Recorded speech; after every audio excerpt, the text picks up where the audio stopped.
Wait and see. Let's check in now with Peter Earle and Lydia Newman, both with the American Institute for Economic Research. Welcome. Thanks for coming on today.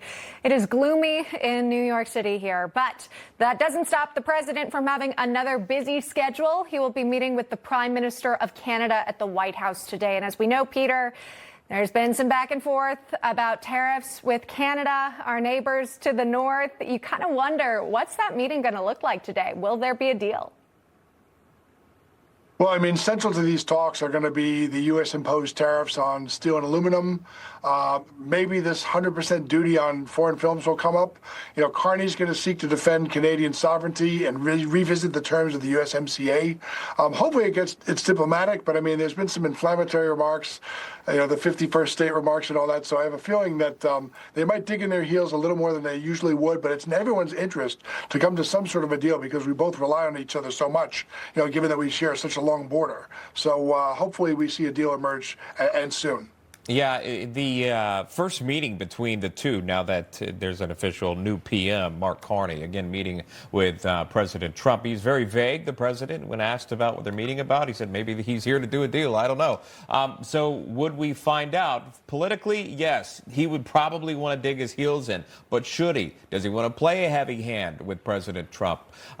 We'll wait and see. That is later this afternoon, a bilateral around 12:15. Lydia, though, bringing up a point about as they open the door here for those who walk out for the New York Stock Exchange. These are the women basketball champs, I believe, coming out for the ringing of the opening bell. So that's getting started here just about a minute and a half away. So they're cutting it close to the buzzer, so to speak. Lydia, while we watch this, though, talk to me about Hollywood and the film business. I mean, I can't really think in recent memory of films that so many of them are shot in different nations, many in Canada, by the way.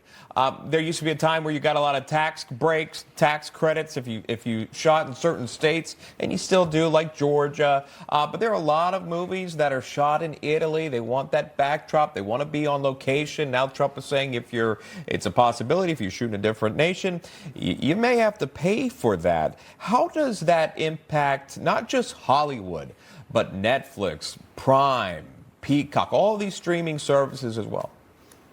Yeah, there's definitely significant potential costs that could be incurred if the tariffs, 100% tariffs on motion pictures were to be implemented. Some of the estimates are that it's 35% more expensive to produce in the U.S. And this isn't just due to other nations providing subsidies, which is what Hollywood has asked the federal government to do in this case. They would prefer subsidies as opposed to tariffs to protect their industry. But other nations have much lower labor costs as one of the largest contributors to the cost of a film. So we're not talking just about the actors and the directors. We're talking about your catering. We're talking about your production design. We're talking about your craftsmen. And so it is quite a bit cheaper, 35% by some estimates, to produce these films in other nations. And a large reason for those high costs here are the fact that we have unionized labor. It is one of the key drivers of the costs in the U.S. of film production. You've got your Screen Actors Guild, you've got your International Craftsmen Workers Guilds. And so there's a lot of there are a lot of costs associated with producing in the U.S. And admittedly, Hollywood has gone overseas to find cost savings. I'm not sure tariffs are the solution to this problem, though. We should fix those regulatory and economic issues here at home as opposed to implementing tariffs. Gavin Newsom now wants to talk with President Trump about this. I believe he says the $7.5 billion tax credit for Hollywood is what he's got his eyes set on. So we'll see if they can reach a deal. Also, Frank Stallone, a Hollywood singer and actor, will be joining us later on National Report. So we'll be curious to hear his take on that. In the meantime, let's pivot to the cost of toys. Toy maker Mattel Inc. says it plans to raise prices for some products sold in the U.S. where necessary to offset higher costs related to tariffs. The maker of Barbie dolls, Hot Wheel cars, other popular toys, says it will increase, that those prices are going to be necessary, even though it is speeding up its plans to diversify manufacturing base away from China. The company said that even with price increases, it expects 40% to 50% of its toys will cost its customers $20 or less. So, Peter, what does this tell you?